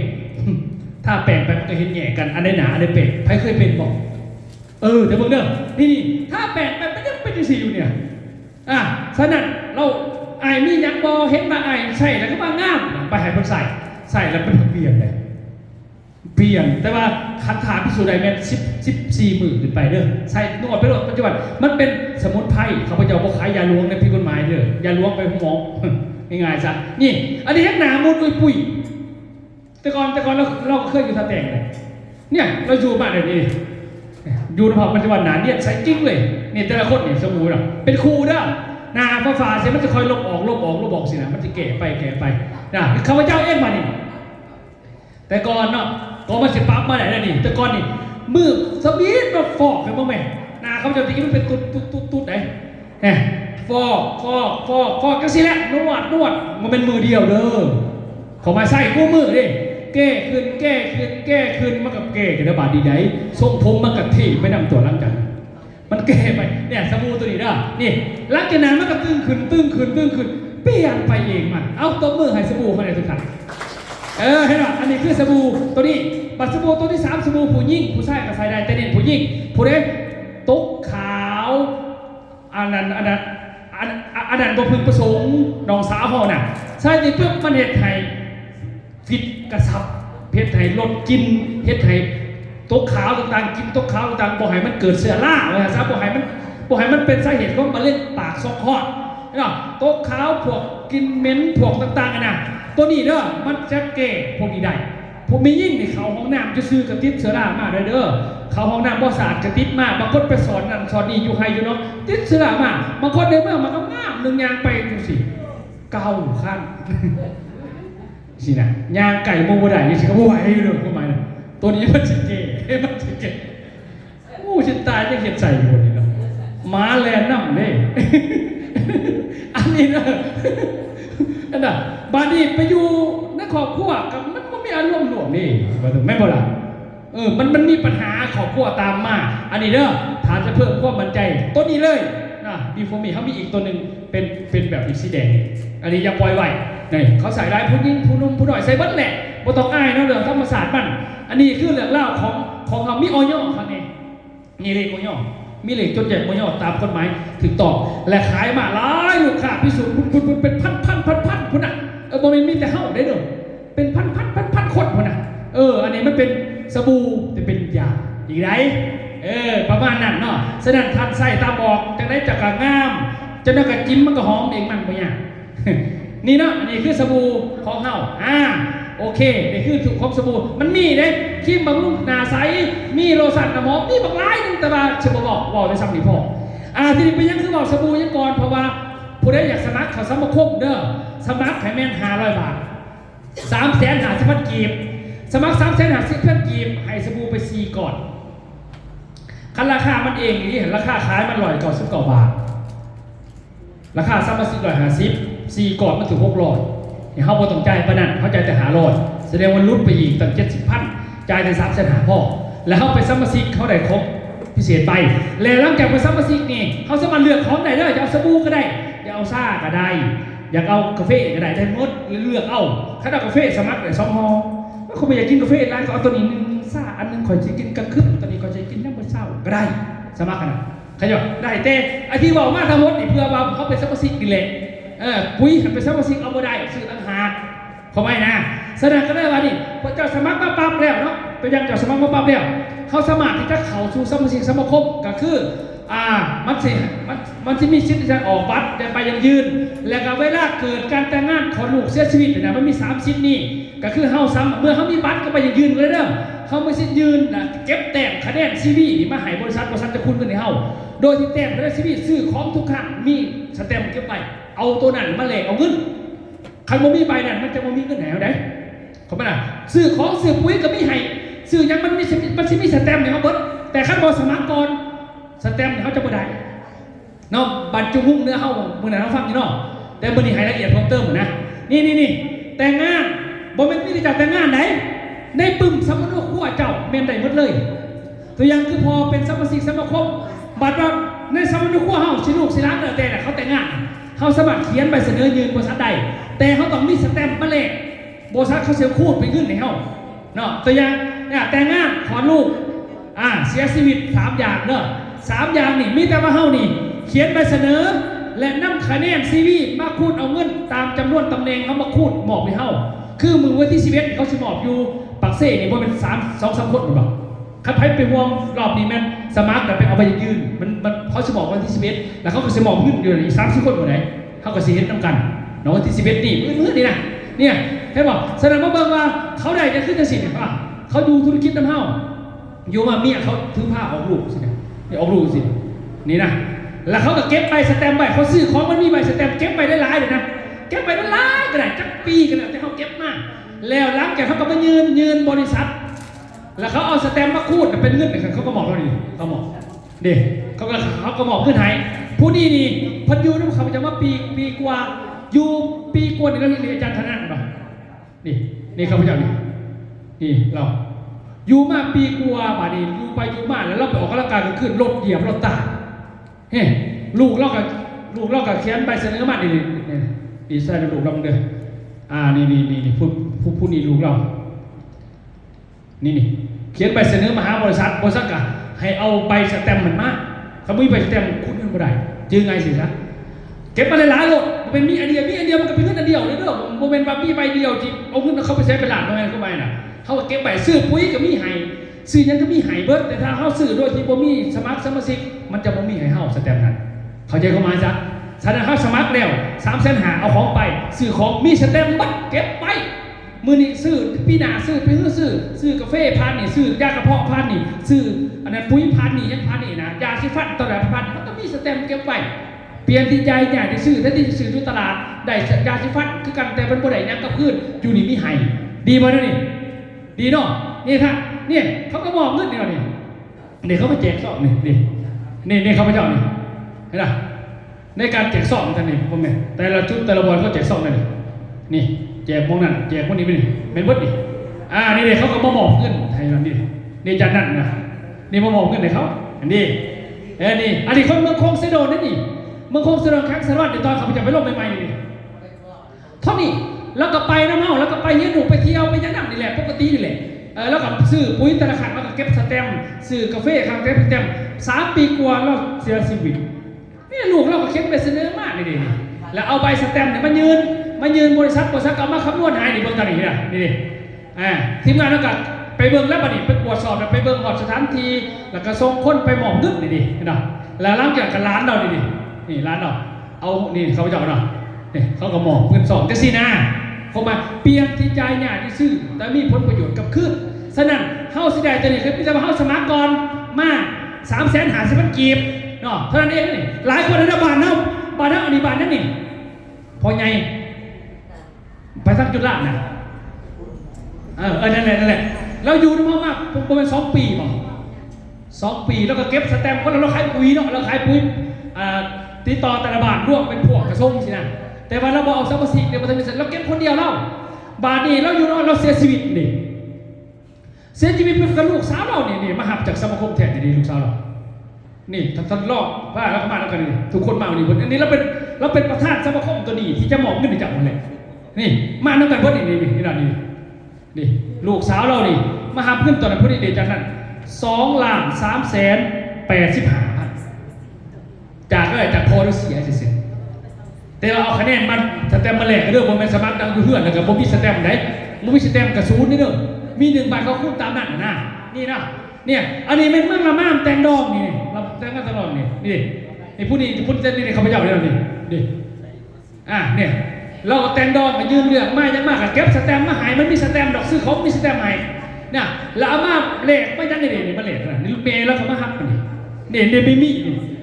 ม่มีนางทั้งหลังนี่เราเนี่ยก็อยู่แล้ววันนี้เราหลายอันนี้หลายเหตุนอกจากเขาได้สแตมป์มาเขาซุปซับคมเขาไม่ได้เก็บเงินจากแต่ละเดือนไหนเขาเป็นบริษัทประกันภัยเลยเด้อหมายก็ว่าเจ้าสมัครมาเนี่ยปุ๊บจะเป็นสมาชิกของบริษัทเจ้าซื้อรอบหน้าเมื่อจากสมัครแล้วเจ้าก็ถามมีสแตมป์ให้เจ้าเก็บไปรอบมันจะมีใบให้เจ้าซื้อยังก็อยากเก็บไปซื้อปีนี้ซื้อปีหน้าก็แล้วแต่ขอเนี่ยเจ้าไม่ซื้อแล้วบริษัทเหล็กเลยเจ้าก็สมัครเก็บนะเกิดแต่งงานคนลูกเสื้อชีวิตในปุ่มสำนักครัวเขาก็เอาสแตมป์มันร่วมมากแล้วก็เขียนไปเสนอมามันมีไปเสนอเขียนดอกเขาไม่มีใบสแตมป์คูณบ่ได้มันบ่มีเงินให้เขาใจนะเพราะว่าเขาเอาสแตมป์มาคูณเป็นเงินดิเนี่ยหลายอันนี้ยุ่งยากยุ่งว่างก็เป็นเบิดนี่เห็นหรอเป็นเบิดนี่เขากระเมินกันก็แต่งงานมันกันเลยแบบนี้นอกจากนั้นนอกจากที่ได้สมาคมแต่งงานคนลูกเสียชีวิตแล้วผู้สมัคร300,000เราได้ของได้ไปแล้วราคาถึงกับท่านพ่อได้สแตมป์มีสิทธิ์ในท่านพ่อแล้วก็สามารถที่จะไปหับไปยังยืนเด้อวันนี้เด้อนี่มันมีตำแหน่งขาดเดี๋ยวตัวนี้จะเขียนที่หลังยังสิไปหาอยู่บ้านอยู่เพื่อสมัครเราสิไปหาอยู่บ้านไปเลยยังอธิบายฟังเป็นขออยู่ตอนนี้เขาเอาภาพรวมกับสมาร์ทเขาก่อนเอาของไปก่อนนะบัดนี้หลังจากนั้นแล้วเขาสามารถที่จะเอาจังสีพร้อมเนาะก็คือนี่เลยมันจะมีใบยังยืนให้ไปสมัครแล้วมีแต่เตรียมไปเอาใบยังยืนนี่เอาหูจะมาติดแบบนี้มันที่มีจับการเนี่ยมันมีแล้วเขาไปยังยืนมาเขาเป็นคนบริษัทแล้วเขาจะมีบัตรไปมีให้ข้อเนี่ยให้เป็นฟรีวัดพวกเนี่ยแล้วหลังจากแล้วเนี่ยเขาจะมีงานต่างๆให้แล้วมานี่เวลาอะไรบัตรแล้วเจ้าสมัครเป็นเจ้าภาพได้เงินอีก 2.5% โมเมนต์เราเป็นสังคมสิได้มีเงินไหนอีกถ้าจะไปจะภาพแต่ว่าต้องมีบัตรก่อนนะถ้าบอกว่าหาบัตรช่วงนี้ผมมีสิทธิ์แต่จักคนเลยผมมีเงินหายเพราะว่ามันมีตัวอย่างยืนจะไปจะภาพ2.5%ถ้าเจ้ามียอดซื้อยอดขายที่เป็นคะแนนเขาเอาคะแนนมาคูณให้เจ้าอีก5%ถึง3%เงินจะได้อีกไหนแล้วก็ต่อมาเนี่ยจะขยายธุรกิจได้อีก30%จ่ายเป็นมือให้พ่อเห็นหรอมันมีเงินไหนเองสิหลังจากแล้วเจ้าอยากลงทุนกับบริษัทเจ้าอยากเป็นคนค้าขายเจ้าสามารถซื้อของในบริษัทแล้วบ่ได้ขายเองก็ได้ให้ระบบบริษัทข้าพเจ้าขายเจ้าแสดงเงินกำไร5% 7% 10% จากยอดขายโดยที่เจ้าบ่ได้ขายเองดีบ่ได้นี่เขาเอิ้นว่าเป็นสมาชิกแล้วเขาจะไปหาเงินนี่มันเป็นสิถ้าไปเป็นสมาชิกแล้วบ่หาเงินจะหาไม่ได้จากกำไรหนึ่งถ้าจะบ่ขายเองจะแสดงกำไร 1,000 บาทถึง 100,000 บาทต่อ1สุดเงินเป็นของเจ้า2ถ้าเจ้าขายเองจะหัก1,000 บาทถึง 980,000 บาทต่อ1สุดนี่คือความต่างอันนี้เป็นธุรกิจหลังจากที่ท่านเป็นสมาชิกแล้วเขามาแล้วเอาบัตรแล้วเขาสิประชุมเรื่องนี้ต่อไปว่าสิมีประโยชน์ยังกับพ่อเขาก็มีกระบวนการสอนและพาหาเงินเข้ากระเป๋าอีกอาชีพหนึ่งนอกจากเฮ็ดสวนดีบ่ได้นี่ขายบ่เป็นไม่ต้องขายเขามีบริษัทพาสอนเจ้าบอกบ่เป็นเขาเอาเองเขาไปยิ้มซื่อๆกับเพียงตามกฎบาทเจ้าของมันมีบอกแต่ว่าผู้ได้เทสกันสมัครมาแล้วว่าแผนกันเขาไม่ยอมเอาเซานี่มีใครอยากถามบ่ถามได้คือสิถามเนี่ยถามบอกถามบอกถึงบริษัทเรื่องมีบอตอบได้เด้อถามบอกเข้าใจเนาะสมุนไพรเข้าใจเนาะยาหลวงสมุนไพรใส่จะได้เข้าใจเนาะโอเคเอาดีใจเอาจังซี่ซะบอกกันตรงไปตรงมาสมาร์ทก่อนซับเส้นหาสิพัดแล้วเลือกของเอาไปแล้วซื้อที่เขียนมาปุ๊บเร็วบัดนี้มันมีเจ้าอยู่บ้านแต่บันไดเดี๋ยวอาจารย์นั่นก็ไม่มีสิพาข้าพเจ้าเนี่ยไปหาท่านอยู่บ้านเร็วนั้นเนี่ยเขาไปร่วมกันว่าจะเอาเงินจากบริษัทจากไหนเขาพเจ้าสิพาเจ้าหาจากไหนดีมาด้วยนี่เอาจังสี่สักง่ายชุดเมื่อนี้เขาใจแบบนี้แล้วก็จะซื้อปุ๋ยก็ซื้อคณะสมาร์ทแล้วซื้อปุ๋ยเขาได้สแตมป์เลยประมาณนั้นนะโอเคประมาณนั้นก่อนข้าพเจ้ากับซัมนี่เนาะข้าพเจ้าแนะนำประธานบริษัทกันยินดีกับทุกท่านหลายๆเนาะที่มีโอกาสได้ลบได้บอกได้ว่าแล้วก็ยินดีต้อนรับเป็นครอบครัวของสัมคมพร้อมดูแลและยินดีต้อนรับสู่การมาค้าขายในบริษัทข้าพเจ้ากับพร้อมสิพาเหตุมีแต่ว่าพอกันอยู่บ้านคงถัดอีกที่หนึ่งเจ้าวันนี้ข้าพเจ้ากล่าวว่าสบายดีครับ